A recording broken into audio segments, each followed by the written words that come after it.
এখানে কি হচ্ছে আমি সঠিক জানি না, যতটুকু আমি বুঝলাম যে ওদেরকে বোধহয় বড়রা ছোটরা সবাই বোধহয় আশীর্বাদ করছে।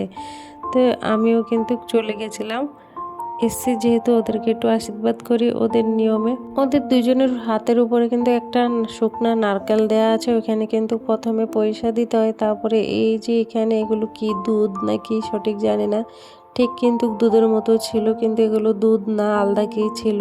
দুজন যে দুপাশের থালে ধরেছিল ওগুলো কিন্তু চাল ছিল, চালে হলুদ মিশানো ছিল, সেগুলো ওদের মাথার উপরে দিয়ে আশীর্বাদ করা হলো। যদিও বা এগুলো কিসের জন্য দিতে হয় কিসের জন্য করতেছে সেটা আমি জানি না, কিন্তু সবাই যেটা করছে আমিও দেখে দেখে সেটাই করে আসলাম। আর এই যে এখন যে ভিডিওগুলো চলছে তোমরা যে দেখতে পাচ্ছ ওর আশীর্বাদের দিন এগুলো শুট করা হয়েছিল, সেগুলো কিন্তু এখানে আজকে বিপদ দিন দেখাচ্ছে।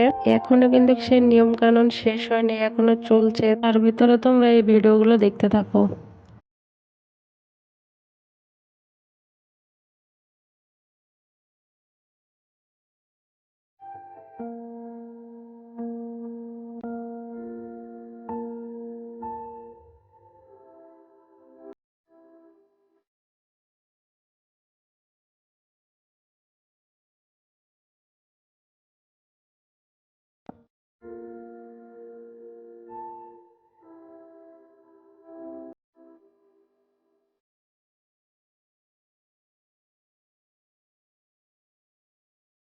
সবার শেষে কিন্তু ছেলের বাবা মা, মেয়ের বাবা মা, ছেলের বৌদি, মেয়ের দিদিরা এরা সবাই আশীর্বাদ করলো। তারপরে আমরা চলে আসলাম এখানে খাওয়া দাওয়া করার জন্য। এটা কিন্তু পুরো একটা ক্যান্টিন ওরা ভাড়া করেছিল, বিবর যে ক্যান্টিনগুলো পাওয়া যায় সেগুলো।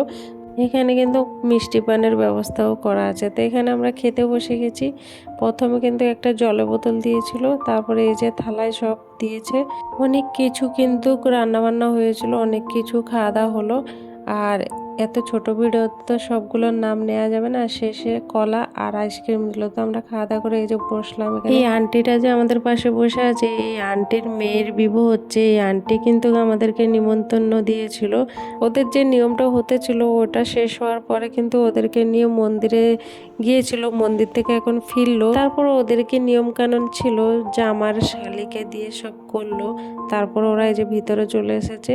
এখন বসবে ওরা বেদিতে, বেদিতে বসার আগে কিন্তু আমাদের সবার সাথে ওরা ফটোশুট করেছিল, তারপরে কিন্তু ওরা এই যে বেদিতে বসে পড়েছে। ওদের এখন বিবাহ হচ্ছে, দেখো নারকেল সাজিয়েছে কি সুন্দর পাঁচটা, তার সাথে কলাও। এখানে সাজগোজ গুলো একটু অন্য প্রকার, তাই না? এক এক জায়গায় এক এক প্রকারের সাজগোজ। এটা ছিল পার্ট 2 ভিডিও। এখন আমরা বাইরে পড়লাম বাড়ির উদ্দেশ্যে।